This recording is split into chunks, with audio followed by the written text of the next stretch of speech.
मैं फातिमा। आज मैं आपको अपनी कहानी सुना रही हूँ क्योंकि अब यही मेरे पास बचा है। मैं अब 22 साल की हूँ। जॉर्डन में एक छोटे से कमरे में बैठी हूँ, आखिरकार सुरक्षित। लेकिन मेरा दिल अभी भी यमन को थामे हुए है। मैं चाहती हूँ कि आप मुझे जानें, वैसा महसूस करें जैसा मैंने महसूस किया, क्योंकि शायद तभी आप समझ पाएंगे कि मैंने सब कुछ क्यों दांव पर लगा दिया। ये 5 साल पहले शुरू हुआ जब मैं 17 साल की थी, सना के पास एक छोटे से कस्बे में। उस वक्त मुझे नहीं पता था कि मेरा संसार टूटने वाला है। हमारा घर काफ़ी साधारण था। मेरे अब्बा सम्मानित इंसान थे, हमेशा मस्जिद में दान की मदद करते या लड़कों को कुरान पढ़ाना सिखाते। वो सख्त थे लेकिन दयालु।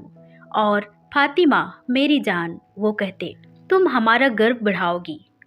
और मैं भी चाहती थी ये करने को, लेकिन भीतर ही भीतर कुछ हिल रहा था, जैसे अंधेरे में दबी कोई बीज रोशनी का इंतजार कर रही। स्कूल में हम गणित, अरबी और कुरान पढ़ते, लेकिन मुझे वो पल पसंद थे जब हमारी टीचर हमें जिंदगी के बारे में बात करने देती। एक दिन स्कूल के आंगन के शांत कोने में मेरी दोस्त सलमा ने कुछ फुसफुसाया, जिसके बाद सब कुछ बदल गया। फातिमा, उसने कहा, क्या तुमने कभी सोचा कि अल्लाह के बारे में जो बताया जाता है उससे ज़्यादा कुछ है? और मैं ठिठक गई, क्योंकि यमन में ऐसे सवाल पूछना खतरनाक था। इस्लाम छोड़ना अर्थात मौत का सबब बन सकता था। लेकिन सलमा के शब्द साधारण नहीं थे। सलमा अलग थी। वो काफ़ी बहादुर थी। और उसी दिन उसने मुझे एक कागज़ का टुकड़ा थमाया और इसे पढ़ो, उसने फुसफुसाया। और बाद में मैंने अकेले अपने कमरे में इसे खोला। ये अरबी में एक बाइबल की आयत थी, सलमा की साफ लिखावट में। हे सब थके और बोझ से दबे हुए लोगों, मेरे पास आओ, मैं तुम्हें विश्राम दूंगा। ये शब्द किसी यीशु नाम के शख्स के थे जिन्हें मैं नहीं जानती थी, लेकिन वो शब्द किसी मुलायम गर्म हाथ की तरह लगे जो मुझे पुकार रहा हो। मैंने उस कागज को गद्दे के नीचे छिपा दिया, लेकिन इसके बारे में सोचना बंद नहीं कर पाई। हालांकि जिंदगी चलती रही, लेकिन रात को मैं जागती रहती और सोचती कि उन शब्दों ने मुझे इतना जिंदा क्यों महसूस कराया। मस्जिद में मैंने सीखा था कि अल्लाह दयालु लेकिन दूर था। वो हमें देखता और आंकता है। हम दिन में 5 बार नमाज पढ़ते, रमजान में रोजा रखते और ज़कात देते गरीबों को। ये हमारी जिंदगी थी। लेकिन मैं सोचने लगी कि क्या खुदा सचमुच इतना दूर है? क्या वो मुझे सिर्फ आंकता है या प्यार भी करता है? और दूसरी ओर सलमा ने और भी चीज़ें शेयर करना जारी रखा। वो मुझे फ़ोन पर गुप्त मैसेज भेजती, क्रिश्चियनिटी के बारे में वेबसाइटों के लिंक, और मैं इन्हें अंधेरे में पढ़ती। और मैंने यीशु के बारे में जाना कि कैसे उन्होंने दुश्मनों से भी प्यार करना सिखाया और लोगों के गुनाहों के लिए अपनी जान दी। ये बिल्कुल अलग था जो मैं जानती थी। इस्लाम में हमें सिखाया जाता था समर्पण करने को, नियमों का परफेक्ट पालन करने को, लेकिन प्रभु यीशु मुझे दोस्त की तरह जानने का न्योता दे रहे थे। और मैं डर गई थी, लेकिन पढ़ना बंद नहीं कर सकी। एक शाम सलमा ने कुछ हिम्मत वाला मैसेज भेजा। उसने कहा, आज रात एक बैठक है, आ जाओ। मैं डर गई, क्योंकि यमन में ईसाई होना सिर्फ मना नहीं था, ये खतरनाक था। हूती, जो हमारा इलाका कंट्रोल करते थे, सबकी निगरानी करते, पड़ोसी पड़ोसियों पर जासूसी करते। अगर किसी को पता चल गया तो मैं अपना परिवार खो सकती थी, यहाँ तक कि अपनी जान भी। लेकिन कुछ मुझे खींच रहा था, जैसे कोई आवाज़ कह रही हो कि जाओ और देखो। मैंने अपनी माँ से कहा कि दोस्त के पास पढ़ने जा रही हूँ, और मैं रात में बाहर निकल गई। बैठक मसालों वाली दुकान के ऊपर अटारी में थी। सलमा ने गलियों से होते हुए मुझे वहाँ ले गई, और अंदर 6 लोग गद्दे पर बैठे थे। वहाँ एक बूढ़ा आदमी था, एक औरत बच्चे के साथ, और मेरी उम्र का एक लड़का, और उन्होंने मेरा स्वागत किया। उनकी मुस्कान दयालु लेकिन घबराई हुई थी। फिर वो बूढ़े आदमी यूसुफ छिपी बाइबल से पढ़ते हैं। उसकी आवाज़ धीमी थी। उन्होंने प्रभु यीशु के पानी पर चलने, तूफान शांत करने के बारे में बताया। फिर उन्होंने एक भजन गाया, इतना धीमा कि जैसे एक फुसफुसाहट मात्र हो। मुझे इस भजन के शब्द तो नहीं पता थे, लेकिन मेरी आंखों में आंसू भर आए। और जब मैं घर पहुंची, मैं दबे पांव बिस्तर पर गई। मेरा दिमाग घूम रहा था और मैं मेरी बहन आयशा को इसके बारे में बताना चाहती थी, इस खुशी को बांटना चाहती थी, लेकिन मैं नहीं कर सकी। वो सिर्फ 14 साल की थी, समझने के लिए बहुत छोटी, और मुझे डर था कि वो अब्बू को बता देगी। सो इसके बजाय मैंने पहली बार यीशु से प्रार्थना की। मेरी आवाज़ मुश्किल से निकल रही थी। मैंने कहा, यदि तुम सच्चे हो तो मुझे दिखाओ, मुझे सुरक्षित रखो। और मैंने सचमुच कुछ महसूस किया। मेरे दिल पर मैंने शांति का अनुभव किया, लेकिन इसके साथ मेरे अंदर डर भी समाया। यमन में इस्लाम छोड़ना सिर्फ एक चुनाव नहीं था, यह एक जुर्म था। मैंने कहानियां सुनी थी, लड़कियों को पीटा जाता, कैद कर लिया जाता, या उससे भी बुरा, मिलिशिया द्वारा उठा लिया जाता। और मेरा कस्बा छोटा था और हर जगह उनकी नजरें थी। अगर किसी को पता चल गया तो मैं सब कुछ खो दूंगी। 100 दिन हफ्तों में बदल गए और मैं जब भी मौका मिलता मैं बैठकों में जाती। हर बार मैं यीशु को करीब महसूस करती, लेकिन अपने परिवार से उतनी ही दूर होती जाती। मेरी माँ ने गौर किया कि मैं ज़्यादा चुप रहने लगी हूँ। सो एक दिन, फातिमा क्या हुआ, वो पूछती है, और मैं बस कह देती हूँ कि मैं थक गई हूँ। लेकिन मेरा दिल दर्द से भरा होता है। मैं उनसे बहुत प्यार करती थी, लेकिन मैं अपना राज उनसे साझा नहीं कर सकती थी, क्योंकि यह उन्हें धोखा देने जैसा लगता। एक दोपहर बाजार में मैंने कुछ ऐसा देखा कि मेरा खून जम गया। एक आदमी चिल्ला रहा था, काले अबाया पहने एक औरत की तरफ इशारा करते हुए कि वो एक काफिर है, उसने उनकी किताब पढ़ी है। और लोग जमा हो गए, बड़बड़ाते हुए, पत्थर फेंकते हुए।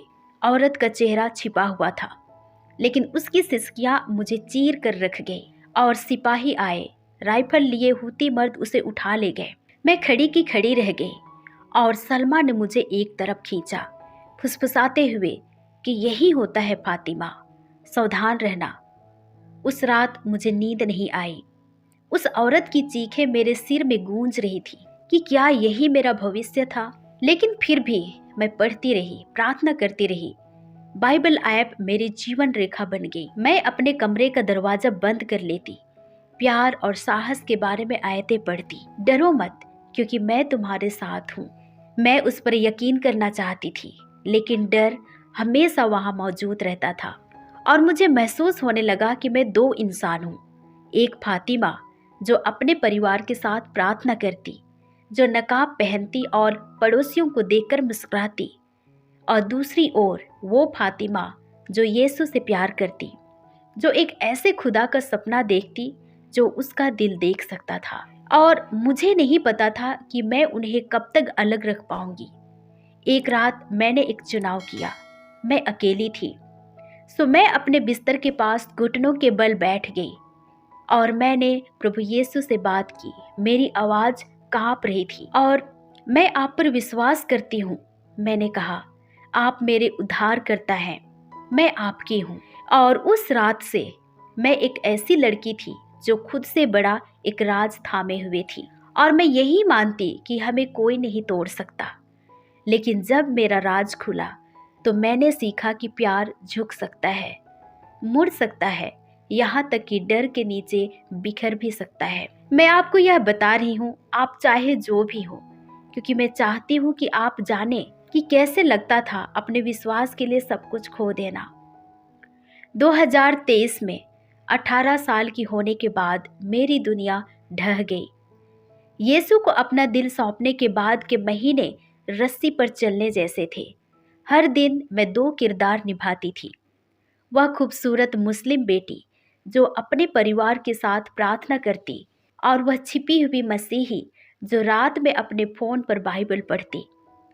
मैं अपना दरवाज़ा बंद कर लेती, कंबल अपने सिर पर ओढ़ लेती और वह ऐप खोलती जो सलमा ने मुझे दिखाई थी।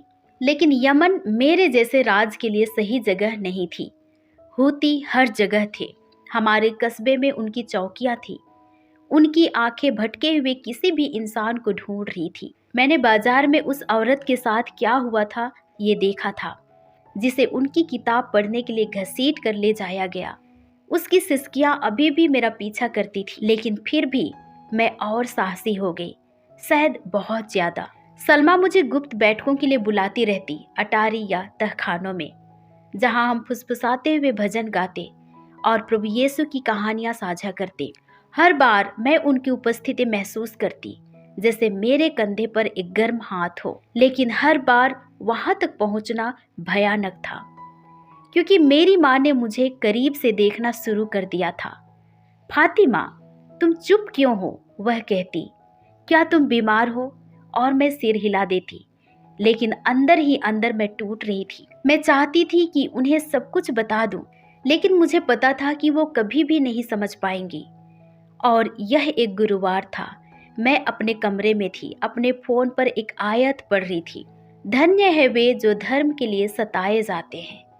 और मैंने मेरी बहन आयशा को अंदर आते नहीं सुना, क्योंकि उस समय दरअसल उसे कुरान की कक्षा में होना चाहिए था, लेकिन वो वहां थी। और फातिमा, वह क्या है? उसने पूछा।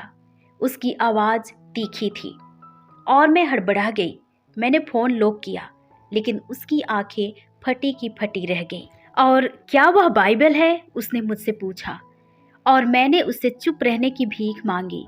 मेरी आंखों में आंसू थे, लेकिन वह सिर हिलाते हुए पीछे हट गई। तुम उनकी किताब पढ़ रही हो, उसने फुसफुसाया, जैसे मैंने उसे धोखा दिया हो। मुझे लगा था कि वह मेरा राज रखेगी, क्योंकि वो मेरी बहन थी, लेकिन कभी कभी डर प्यार से ज्यादा ताकतवर होता है।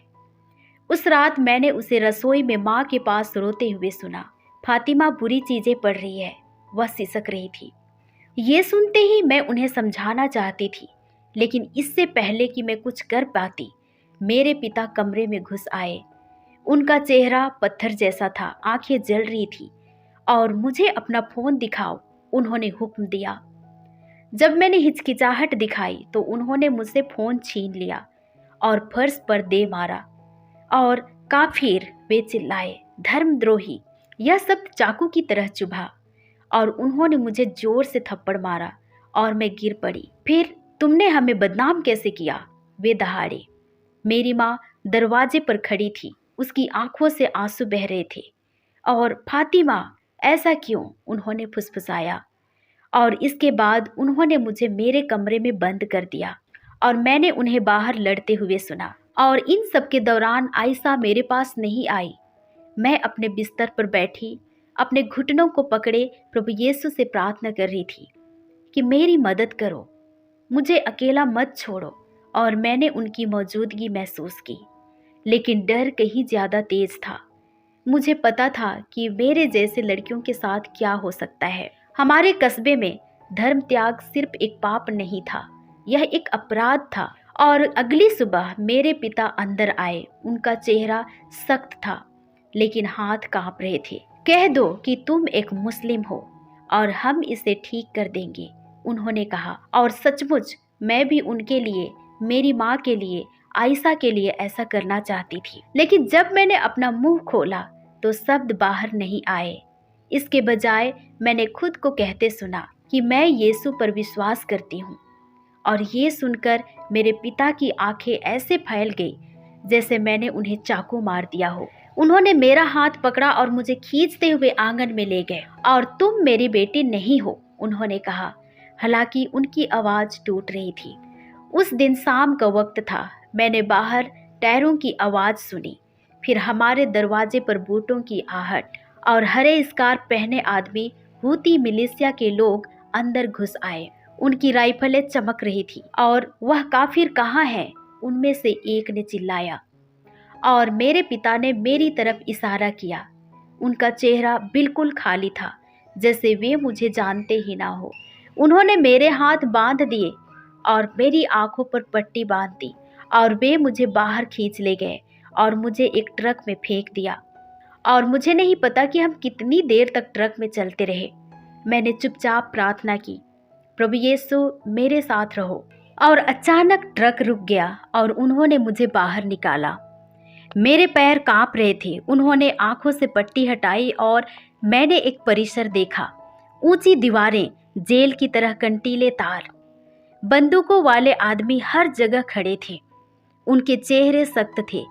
एक आदमी आगे आया, लंबा, दाढ़ी वाला और ठंडी आंखों वाला। मैं उमर हूं, उसने कहा। तुमने अपने धर्म, अपने लोगों को बदनाम किया है। तुम इसका जवाब दोगी। उसकी आवाज शांत थी, लेकिन इसने मुझे अपने पिता की चिल्लाहट से ज्यादा डरा दिया। मैं चिल्लाना चाहती थी, भागना चाहती थी, लेकिन मेरा शरीर हिल नहीं पा रहा था। फिर उन्होंने मुझे एक कोठरी में ढकेल दिया। एक छोटा सा कमरा, मिट्टी का फर्श और एक ऊंची खिड़की। दरवाजा जोर से बंद हुआ। ताले की आवाज गूंजी। मैं जमीन पर गिर गई। मेरा नकाब आंसुओं से भीग गया था और मैंने एक भजन को फुसफुसाया जो सलमा ने मुझे सिखाया था। हालांकि मेरे मुंह से निकलते शब्द कांप रहे थे, लेकिन उन्होंने मुझे टूटने से बचाए रखा। और वह आदमी उमर अगले दिन आया। वह मेरे सामने बैठा। हमारे बीच एक मेज थी। उसकी राइफल दीवार से टिकी हुई थी। और तुमने उनकी किताब पढ़ी है, उसने ऐसे कहा जैसे वह कोई जहर हो। और तुम अल्लाह से फिर गई हो, क्यों? उसने पूछा। और मुझे समझ नहीं आया कि मैं क्या कहूँ। मैं कांप रही थी। और मैंने शांति पाई है, मैंने फुसफुसाया। यीशु मुझसे प्यार करते हैं। और उसका चेहरा ऐसा बिगड़ गया जैसे मैंने उसका अपमान किया हो। और तुम एक गद्दार हो, वह थूका। अपनी बात वापस लो, वरना तुम भुगतोगी। और मुझे बाजार वाली वह औरत और उसकी सिसकियां याद आई। और मैंने क्रूस पर मेरे लिए दुख सहने वाले यीशु के बारे में सोचा। और मैं ये नहीं कर सकती, मैं उनमें विश्वास करती हूँ, मैंने कहा। और वह खड़ा हुआ। तुम सीख जाओगी, उसने कहा। फिर उसने एक गार्ड को इशारा किया जिसने मुझे पकड़ लिया। फिर वे मुझे एक दूसरे कमरे में ले गए जो और भी ज्यादा अंधेरा और ठंडा था। गार्ड ने मुझे 1 बार 2 बार मारा और मेरा सिर चकरा गया। दर्द मेरे पूरे शरीर में जल रहा था, लेकिन मैं चिल्लाई नहीं। इसके बजाय मैंने चुपचाप प्रार्थना की, पिता इन्हें क्षमा कीजिए। और वे मुझे वहां छोड़कर चले गए। मैं फर्श पर सिमट गई। मेरा शरीर कांप रहा था, लेकिन मेरा दिल यीशु से मजबूती से जुड़ा हुआ था। मुझे नहीं पता था कि मैं कब तक जीवित रहूंगी, लेकिन मुझे पता था कि मैं अकेली नहीं हूँ। यह मेरी अग्नि परीक्षा की शुरुआत थी। और तभी मैंने सीखा कि विश्वास का वास्तव में क्या अर्थ है। मुझे नहीं पता था कि उमर आगे क्या करेगा, या क्या मैं कभी आयशा को दोबारा देख पाऊंगी। लेकिन जैसे ही मैं उस ठंडी कोठरी में लेटी, मैंने अपने अंदर एक छोटी सी रोशनी महसूस की, जैसे एक मोमबत्ती जो बुझने वाली नहीं थी। वो यीशु थे और वही सब कुछ थे जो मेरे पास था। ये 2023 था और मैं 18 साल की थी। यमन में कहीं हूतियों के किसी परिसर में बंद थी। मेरा परिवार जा चुका था। मेरा घर सिर्फ एक याद बन गया था, लेकिन मेरा विश्वास अंधेरे में टिमटिमाती एक रोशनी सी लौ की तरह थी। वह कोठरी छोटी थी। मिट्टी के फर्श से सीलन और डर की गंध आ रही थी। ऊपर बनी एक छोटी खिड़की से रोशनी की किरणें आती, बस इतनी कि मुझे याद रहे कि बाहर एक दुनिया है। और गार्ड्स मुझे सोने के लिए एक पतली चटाई, शौचालय के लिए एक बाल्टी और दिन में 1 बार बासी रोटी के साथ पानी का 1 कप देते थे। मेरा शरीर मारपीट से दर्द कर रहा था, लेकिन मेरे दिल का दर्द उससे भी ज्यादा था। मेरी माँ की मुस्कान, मेरे अब्बू का गर्व, आयशा की हंसी मुझे याद आती थी। और उमर अक्सर मेरे पास आता, उस ठंडे कमरे में मेरे सामने बैठता। उसकी आंखें खंजर जैसी थी। तुम अभी जवान हो फातिमा, वह कहता। उसकी आवाज मधुर थी लेकिन निर्दयी। तुम अब भी खुद को बचा सकती हो, अपनी बात वापस लो। और मैं अपना सिर हिला देती। मेरा गला इतना भारी था कि बोल नहीं सकती थी। और मुझे सलमा द्वारा सिखाई गई एक आयत याद आई, यदि परमेश्वर हमारे साथ है तो हमारे खिलाफ कौन हो सकता है। यही तो मेरे पास थामे रखने के लिए था। और हर बार जब मैं मना करती तो गार्ड आ जाते। वे मुझे मारते, कभी मुक्कों से, कभी छड़ी से। वे मेरे बाल खींचते, मुझे फर्श पर घसीटते। उन्होंने ऐसे काम किए जो मैं कह नहीं सकती। ऐसी चीज़ें जिन्होंने मुझे सिसकते हुए फर्श पर सिमट जाने को मजबूर कर दिया, मुझे मैला और टूटा हुआ महसूस कराया। लेकिन मैं उन्हें अपने दिल को छूने नहीं देती थी, बल्कि मैं प्रार्थना करती, फुसफुसाते हुए कि यीशु मेरे साथ रहो। और सचमुच वह मेरे साथ थे।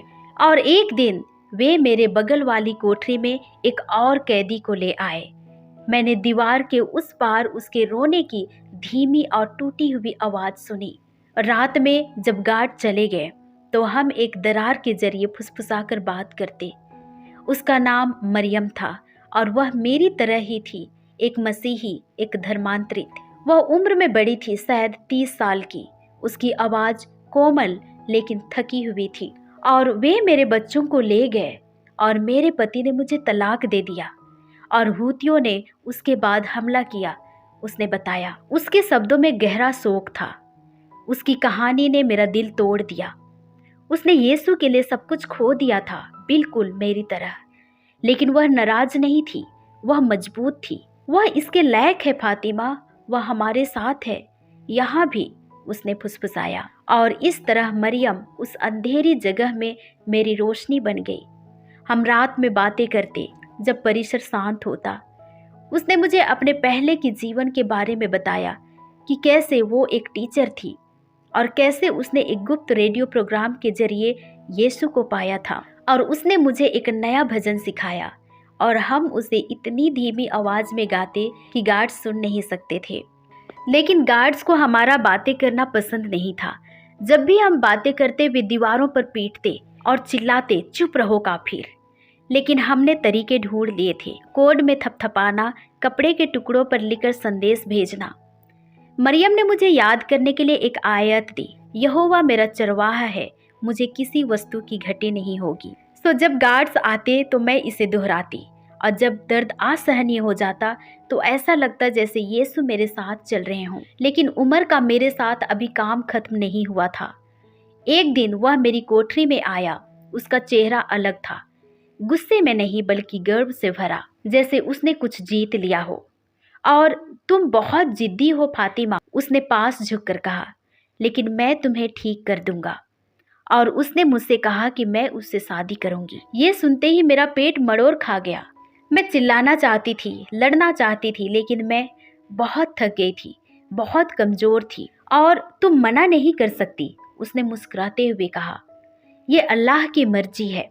फिर उन्होंने मुझे सफ़ेद अबाया पहनाया और उसने मुझे कुछ आदमियों वाले कमरे में ले गए और इमाम ने कुछ शब्द पढ़े जो मुझे सुनाई नहीं दिए। मेरा दिमाग सुन्न था। उमर मेरे बगल में खड़ा था, उसका हाथ मेरी बाह पर भारी था। और मैंने अपनी माँ के बारे में सोचा कि कैसे वो मेरे निकाह के दिन का सपना देखती थी, लेकिन यह वैसा बिल्कुल नहीं था। मुझे लगा जैसे मैं अपने ही शरीर में फंसी हुई एक रूह हूँ। लेकिन अंदर ही अंदर मैंने प्रार्थना की और वे मुझे एक नए कमरे में ले गए। वहाँ एक बिस्तर, एक पर्दा और उमर का सामान था। उमर रात को आता था, यह बहुत भारी सच है। मैं बस इतना कहूँगी कि मुझे लगता था जैसे मेरी आत्मा को चीर दिया गया हो, जैसे मैं नहीं रही। लेकिन तब भी मैंने यीशु से प्रार्थना की कि मेरे साथ रहो, और सचमुच उन्होंने ऐसा किया, एक ऐसे तरीके से जिसे मैं समझा नहीं सकती। उस पल एक ऐसी शांति जो समझ से परे थी, एक ऐसी ताकत जिसने मुझे सांस लेने में मदद की। और मैंने तभी तय किया कि मैं उन्हें जीतने नहीं दूंगी। वे मेरे शरीर को चोट पहुंचा सकते थे, मेरी इज्जत ले सकते थे, लेकिन वे मेरा विश्वास नहीं छीन सकते थे। सो मैंने देखना और सुनना शुरू किया। मैंने एक गार्ड बिलाल पर ध्यान दिया जो थोड़ा अलग था। उनकी आंखें उतनी सख्त नहीं थी। एक बार उसने मुझे चुपके से रोटी का एक टुकड़ा दिया। उसके हाथ कांप रहे थे और मैंने उसे छुपा लिया, खाया नहीं बल्कि खजाने की तरह सहेज कर रखा। मैंने उससे बातें करना शुरू किया, छोटी छोटी बातें जैसे शुक्रिया या क्या बाहर धूप निकली है। वह सिर हिला देता दूसरी तरफ देखते हुए, लेकिन मैंने उसमें कुछ देखा, शायद संदेह या अपराध बोध। मरियम ने भी यह देखा और सावधान रहना फातिमा, उसने एक रात को फुसफुसाया, वह तुम्हारी मदद कर सकता है या फिर वह तुम्हें चोट भी पहुंचा सकता है। लेकिन मुझे ऐसा महसूस हुआ जैसे प्रभु यीशु मेरा मार्गदर्शन कर रहे हो। सो मैंने उस रोटी को कपड़े में लपेट कर रख लिया और दूसरी चीजें छुपाना शुरू कर दिया। खाने से मिली एक चम्मच, मिट्टी में मिली एक कील मैंने इन्हें रख ली। मैं रात में उन्हें पकड़कर प्रार्थना करती कि मुझे बाहर निकलने का रास्ता दिखाओ। और मरियम और मैंने दरार से फुसफुसाते हुए एक योजना बनाई। हम किसी मौके का इंतजार करेंगी, कोई खुला दरवाजा, कोई भटका हुआ गार्ड या कुछ भी। हम साथ में भागेंगे, उसने कहा। उसकी आवाज में दृढ़ता थी और मुझे उस पर यकीन था क्योंकि वह मुझ पर यकीन करती थी। और इस तरह हर दिन खुद को बचाए रखने की एक लड़ाई थी। गार्ड्स आते रहे, उनके घूंसे और शब्द मुझे अंदर बाहर से चोट पहुंचाते रहे। उमर मुझे बचाने की बातें करता रहा, लेकिन उसकी आंखें भूखी थी, दयालु नहीं। मुझे लगा जैसे मैं पिंजरे में बंद एक पक्षी हूँ जिसके पंख काट दिए गए हों। लेकिन मरियम मेरी ताकत थी। हम चुपचाप प्रार्थना करती, हमारे दिल जुड़े हुए थे। और एक रात उमर के जाने के बाद मेरा शरीर दर्द कर रहा था, मेरा दिल भारी था। मैंने आयशा के बारे में सोचा कि क्या वह मुझे याद करती है, क्या उसे पिताजी को बताने के लिए पछतावा होता है। मैं उनसे नफरत करना चाहती थी क्योंकि उन्होंने मुझे छोड़ दिया था, लेकिन मैं ये नहीं कर सकी। मैं उनसे प्यार करती थी, सो मैंने उनके लिए प्रार्थना की। यीशु से उनके दिलों को नरम करने के लिए कहा। उन्हें माफ करना कठिन था, लेकिन इससे मुझे हल्का महसूस हुआ। उस परिसर में मेरे जीवन का वह अध्याय सबसे काला था, लेकिन इसने मुझे कुछ सिखाया। विश्वास सिर्फ मानना नहीं है, बल्कि यह विश्वास करने का चुनाव है। मैं चोटिल थी, टूटी हुई थी और अपमानित थी, लेकिन मैं पराजित नहीं थी। मेरे पास मरियम थी, विश्वास में मेरी बहन, और मेरे पास यीशु थे, मेरे उद्धारकर्ता। यह 2024 था। हालांकि मैंने उस कोठरी में समय का हिसाब खो दिया था, लेकिन मेरे अंदर एक अलग युद्ध छिड़ा। मैं जीवित रहने के लिए, अपना विश्वास बनाए रखने के लिए, उस रोशनी को थामे रखने के लिए लड़ रही थी जो मुझे मिली थी। परिसर एक पिंजरा था, इसके कंटीले तार धूप में चमकते थे, इसके गार्ड्स हर हरकत पर नजर रखते थे। मरियम और मैं हफ्तों से योजना बना रही थी, और बिलाल, वह युवा गार्ड, हमारी उम्मीद था। वह अलग था, उसकी आंखें नरम थी, जैसे वह उम्र के आदमियों के बीच का ना हो। सो मैं उसे पानी के लिए शुक्रिया कहती, उसके दिन के बारे में पूछती, कुछ भी ऐसा जिससे वह मुझे एक इंसान के रूप में देख सके। और एक बार वह रुका और बुदबुदाया, यह सही नहीं है। और मैंने उसमें एक दरार देखी, जैसे टूटी हुई दीवार से आती रोशनी। हालांकि मरियम ने मुझे सावधान रहने की चेतावनी दी, लेकिन मैंने प्रार्थना की, यीशु इसका उपयोग करे, हमें कोई रास्ता दिखाओ। और मौका उस रात को आया जब आसमान गरज रहा था। हवाई हमले, सरकारी बलों द्वारा हुती ठिकानों पर की गई गोलाबारी ने पूरे परिसर को हिला दिया। छत से धूल झड़ रही थी और गार्ड्स चिल्ला रहे थे, भाग रहे थे। उनके रेडियो से शोर आ रहा था और मैंने अपने दरवाजे के बाहर बिलाल की घबराई हुई आवाज सुनी। फातिमा, उसने फुसफुसाया और सलाखों के बीच से मुझे एक चाबी थमा दी। अभी जाओ, गेट खुला है, उसने कहा। और मेरा दिल तेजी से धड़कने लगा, क्योंकि मुझे पता नहीं था कि मैं उस पर भरोसा कर सकती हूँ या नहीं। लेकिन मैंने महसूस किया कि प्रभु यीशु मुझे आगे बढ़ने का संकेत दे रहे हैं। सो मैंने उस चम्मच और कील को लिया और अगली धमाके का इंतजार किया। जब धमाका आया, जमीन कांप उठी। मैंने हॉल में जूतों की आवाज दूर होती सुनी और मैंने अपना दरवाजा खोला और मरियम के सेल की ओर दौड़ी। वह बिल्कुल तैयार थी। उसने मेरे हाथ को कसकर पकड़ा और हम छायाओं में रेंगते हुए गुजरे। और खुला गेट आगे था, निगरानी के बिना, ठीक वैसे ही जैसे बिलाल ने कहा था। और मैं उसे धन्यवाद देना चाहती थी, लेकिन वक्त नहीं था। और हम रात में दौड़े। हमारे सामने रेगिस्तान फैला हुआ था, विशाल और भयानक। और हम दोनों बस चुप रहे और दौड़ते रहे। दूसरी ओर हवाई हमलों ने आसमान को रोशन किया। नारंगी चमक हमें रास्ता दिखा रही थी, लेकिन साथ ही हमें देखने वालों को भी। सो मैंने प्रार्थना की, यीशु हमें छिपा लो। और हम चट्टानों के पीछे छिपे और बम रुकने पर ही आगे बढ़े। और हम आजाद हैं, उसने खुशी से कांपती आवाज में फुसफुसाया। मैं विश्वास करना चाहती थी, लेकिन डर मेरे सीने में पत्थर की तरह भारी था। और हम ज्यादा दूर नहीं गए थे जब हमें उनकी आवाज सुनाई दी। ट्रक, उनके इंजन गरज रहे थे। हुती पुरुष आ रहे थे और मरियम ने मुझे एक टीले के पीछे खींच लिया। और उनके हेडलाइट्स ने रेगिस्तान को रोशन किया और मुझे उमर की आवाज़ सुनाई दी। काफिर को ढूंढो, उसने चिल्लाया और मेरा दिल थम गया, क्योंकि अगर वे हमें पकड़ लेते तो पहले से भी बदतर होता। सो मैंने मरियम से फुसफुसाया, हम आगे बढ़ते रहेंगे। उसकी आंखें गीली लेकिन मजबूत थी। फिर हम दौड़े, लेकिन मरियम की रफ्तार धीमी पड़ने लगी, सांसें उखड़ी हुई। और मैं ठीक हूँ, उसने झूठ बोला। मैंने उसके अबाए पर खून देखा, उसे चोट लगी थी और ट्रक करीब आ रहा था। सो मैंने उसका हाथ अपने कंधे पर डाला, उसे आधा ढोते हुए। हालांकि मेरा अपना शरीर दर्द से चीख रहा था। और हम भोर होते ही एक गांव में पहुंचे। मरियम अब भारी हो गई थी, उसके कदम लड़खड़ा रहे थे। और मैंने एक दरवाजे पर दस्तक दी और एक बूढ़ी औरत ने जवाब दिया। मैंने उससे मदद मांगी, हालांकि वह हिचकिचाई, लेकिन फिर उसने हमें अंदर खींच लिया और पीछे के कमरे में छिपा दिया। और हूती यहाँ आ चुके हैं, उसने फुसफुसाया। फिर उसने हमें पानी दिया और मरियम के घाव के लिए एक कपड़ा, लेकिन उसकी आंखें डरी हुई थी। और मैंने मरियम का घाव साफ किया और उसने हल्की लेकिन सच्ची मुस्कान दी। और फातिमा, तुम मेरी बहन हो, उसने कहा। यीशु ने हमें एक साथ लाया। और मैंने चमत्कार के लिए प्रार्थना की, लेकिन उसका हाथ मेरे हाथ में ठंडा पड़ गया। और बिना मेरे तुम आगे बढ़ो और उसके लिए जियो, उसने फुसफुसाया। और नहीं, हम साथ में हैं, मैंने कहा, लेकिन उसकी आंखें बंद हो गई और वो चली गई। और मुझे नहीं पता कितनी देर तक मैं उसे थामे रही, उसके अबाए में रोते हुए। और बूढ़ी औरत ने मेरे कंधे को छुआ और कहा, तुम्हें जाना होगा, वे आ रहे हैं। मैं मरियम को छोड़ना नहीं चाहती थी, लेकिन बाहर ट्रकों की आवाज़ सुनाई दी। सो मैंने उसके माथे को चूमा, फुसफुसाते हुए कि मैं तुम्हें स्वर्ग में मिलूंगी। और उस बूढ़ी औरत ने मुझे चेहरा ढकने के लिए एक स्कार्फ दिया और गांव के पीछे के रास्ते की ओर इशारा किया। उसने बताया, एक आदमी है, तस्कर, 2 मील उत्तर में। वह तुम्हारी जैसे लोगों की मदद करता है। और मैंने सिर हिलाया और दौड़ पड़ी। मरियम का भजन मेरे दिमाग में गूंज रहा था। रेगिस्तान क्रूर था, दिन में गर्म, रात में जमा देने वाला। मैं घंटों चली, मेरे पैर से खून बह रहे थे और मेरा पेट खाली था। मेरे पास ना खाना था ना पानी, बस जेब में कील और चम्मच।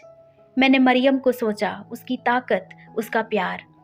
और मैंने प्रार्थना की, प्रभु यीशु, मुझे रास्ता दिखाओ। और सचमुच तस्कर एक खड्ड में इंतजार कर रहा था, पतला आदमी एक ट्रक के साथ। और तुम वही ईसाई लड़की हो, उसने कहा। और मैंने सिर हिलाया, क्योंकि बोलने की ताकत मुझ में नहीं थी। और फिर उसने मुझे कच्ची सड़कों से गुजारा, और जब सैनिक गुजरते तो मुझे कंबलों के नीचे छिपा देता। वह सवाल नहीं पूछता था, बल्कि मुझे पानी और खजूर देता था। मैं रोना चाहती थी, उसे धन्यवाद देना चाहती थी, लेकिन मैं सुन थी। और एक जगह रुकने पर एक और आदमी हमारे साथ आ मिला। उसने कहा कि हूती करीब है और वे एक भागी हुई लड़की को ढूंढ रहे हैं। ये सुनकर मैं और जोर से प्रार्थना करने लगी, मुझे छिपा लो यीशु। यह सफर कई दिनों का था, शायद 1 हफ्ता। हम पहाड़ पार करते रहे, गुफाओं में सोए और सिर्फ रात में ही चले। एक बार एक तस्कर ने हमें धोखा दे दिया और जितने पैसे हमारे पास थे उससे ज्यादा मांगने लगा। मुझे लगा हम पकड़े जाएंगे, लेकिन पहले आदमी ने उससे बहस की और उसे धक्का देकर हटा दिया। मुझे नहीं पता वह मेरे लिए क्यों लड़ा, लेकिन मैं उसमें यीशु को देख रही थी। और आखिरकार हम जॉर्डन की सीमा तक पहुंचे, रेत में खिंची एक लकीर जिसका मतलब आजादी था। तस्कर रुक गया और दूर एक कैंप की ओर इशारा किया। जाओ, उसने कहा, अब तुम सुरक्षित हो। और मैं लड़खड़ाती हुई सीमा पार कर गई। मेरी टांगों ने जवाब दे दिया और मैं घुटनों के बल गिर पड़ी और मैं फूट फूट कर रोई। मैं आजाद थी, लेकिन मैंने बहुत कुछ खो दिया था।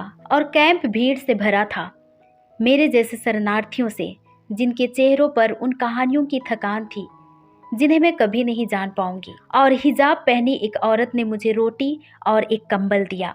उसकी मुस्कान दयालु थी लेकिन उदास।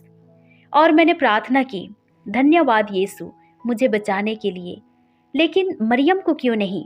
मैं समझ नहीं पाई और शायद कभी नहीं समझ पाऊंगी, लेकिन मैंने उसे अपने आंसुओं में महसूस किया। अब मैं जॉर्डन में थी, जिंदा, लेकिन मेरा दिल दर्द से भारी था। मैं उस कंपाउंड से निकल आई थी, हूतियों से, उम्र की जंजीरों से, लेकिन दर्द से नहीं बच पाई थी।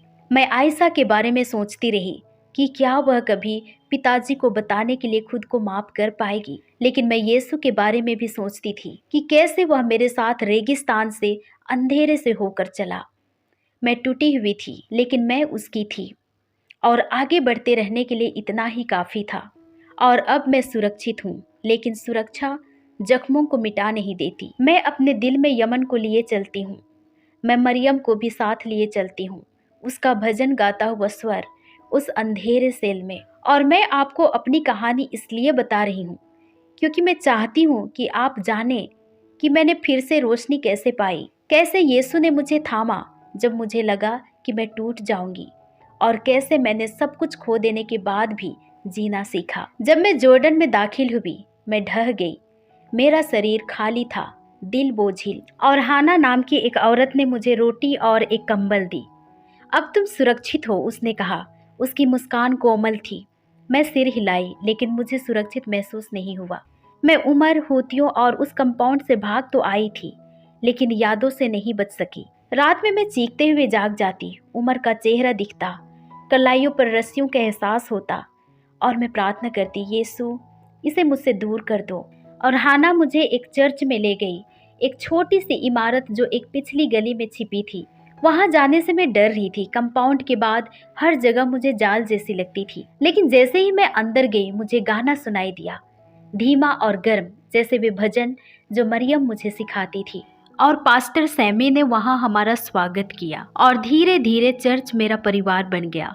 वहां मेरे जैसे दूसरे लोग भी थे, यमनी शरणार्थी, और हालांकि वे लोग मेरी कहानी नहीं जानते थे, लेकिन वे मुझसे प्यार करते थे। और वह प्यार मुझे ऐसा लगता था जैसे यीशु के हाथ मुझे थामे हुए हों। लेकिन चंगा होना आसान नहीं था। रात को मैं रोते हुए जागती, और मेरी प्रार्थनाएं कांपती। मुझे बच जाने का अपराध बोध होता था, लेकिन पास्टर सैमी ने मेरी खामोशी नोटिस कर ली। एक दिन चर्च के बाद वह मेरे साथ बैठा, और फातिमा, उसने कहा, यीशु ने तुम्हारा दर्द क्रूस पर उठाया था। और मैंने सिर हिलाया। मेरे आंसू गिरते रहे। और मैं भूल नहीं सकती, मैंने कहा, मरियम और मेरा परिवार, वे चले गए। उसने सिर हिलाया। उसकी आंखें कोमल थी, और उसने कहा, तुम्हें उन्हें माफ कर देना चाहिए। हालांकि मुझे नहीं पता था कि कैसे माफ करना है, लेकिन मैं कोशिश करना चाहती थी। और मैंने अपने जैसे शरणार्थियों की मदद करने वाली एक सहायता संस्था के साथ काम करना शुरू किया। और मेरी मुलाकात जारा नाम की एक महिला से हुई, एक यमनी ईसाई जो सालों पहले धर्मांतरित हुई थी। उसे पीटा गया था, परिवार ने त्याग दिया था, लेकिन अब वो मुस्कुरा रही थी। और परमेश्वर हमारे दर्द का उपयोग करते हैं। तुम्हारी कहानी दूसरों की मदद कर सकती है, उसने मुझसे कहा। पहले मैंने उसकी बात पर यकीन नहीं किया, क्योंकि मेरी कहानी मुझे ताकत नहीं बल्कि शर्म जैसी लगती थी। लेकिन मैंने उसे थोड़ा थोड़ा करके कैंप की महिलाओं से साझा करना शुरू किया। मैंने उन्हें यीशु के बारे में बताया कि कैसे वह मेरे साथ रेगिस्तान से होकर चला, कैसे उसने मुझे तब भी प्रेम किया जब मैं खुद को प्रेम के योग्य नहीं समझती थी। और ये सुनकर उनकी आंखें चमक उठती थी। एक रात मैं कागज और कलम लेकर बैठ गई, और मैंने कांपते हाथों से आयशा को एक पत्र लिखा। प्यारी आयशा, मैं तुम्हें याद करती हूँ। मुझे तुम्हारी हंसी याद आती है। मुझे पता है तुमने पिताजी को इसलिए बताया क्योंकि तुम डरी हुई थी। अब मैं तुमसे गुस्सा नहीं हूँ, और प्रभु यीशु ने मुझे माफ करना सिखाया है। मैं प्रार्थना करती हूँ कि तुम कभी समझ पाओ कि वह तुमसे भी प्यार करता है। मैं बहुत दूर हूँ, लेकिन तुम अब भी मेरी बहन हो। हालांकि मैंने वह पत्र भेजा नहीं, भेजती भी कैसे, लेकिन उसे लिखना मुझे बोझ उतारने जैसे लगा। लेकिन पिताजी और माँ को माफ करना इससे भी कठिन था। मैं रातों को जागकर पिताजी के थप्पड़ को याद करती रही, माँ की खामोशी को जब हूतियों ने मुझे उठा लिया था। मैं उनसे नफरत करना चाहती थी, लेकिन कर नहीं पाई। तो मैं रात रात को उनके लिए प्रार्थना करती, यीशु से कहती कि वह उनके दिल को नरम करे, उन्हें बताएं कि मैं जिंदा हूँ। और धीरे धीरे घाव भरना शुरू हो गया, और चर्च में मुझसे एक रविवार को अपनी कहानी साझा करने को कहा गया। मैं डरी हुई थी, मेरी आवाज़ बहुत धीमी थी, हाथ कांप रहे थे, लेकिन मैं उनके सामने खड़ी हुई। मैंने कहा, मैं फातिमा हूँ। मैं मुसलमान थी, लेकिन यीशु ने मुझे ढूंढ लिया। मैंने अपना परिवार खो दिया, अपना घर खो दिया, अपनी दोस्त मरियम को खो दी। मुझे चोट पहुंची, मुझे शर्मिंदा किया गया, लेकिन वह कभी मुझे छोड़कर नहीं गया। वह मुझे रेगिस्तान से, अंधेरे से होकर लेकर चला। वही मेरा प्रकाश है, और वह तुम्हारा भी हो सकता है। और जब मैं रुकी, लोग रो रहे थे, तालियां बजा रहे थे और प्रार्थना कर रहे थे। और पास्टर सैमी ने मुझे गले लगाकर कहा, तुम एक रोशनी हो फातिमा। हालांकि मुझे ऐसा नहीं लगा, लेकिन उस वक्त भी मैंने प्रभु यीशु को बहुत मजबूत और अपने करीब महसूस किया। और मैं अभी भी ठीक हो रही हूँ। मेरे भीतर और बाहर दोनों जगह जख्म है, लेकिन मैं वह लड़की नहीं हूँ जो यमन में घुटनों के बल बैठी थी, दो दुनियाओं के बीच फंसी हुई। मैं फातिमा हूँ, एक मसीही, एक जीवित बची हुई यीशु की बेटी। और मुझे नहीं पता कि मैं कभी आयशा, मेरी माँ और मेरे पिता को फिर कभी देख पाऊंगी या नहीं, लेकिन मैं हर दिन उनके लिए प्रार्थना करती हूँ, यह आशा करते हुए कि उन्हें भी वही शांति मिले जो मुझे मिली है।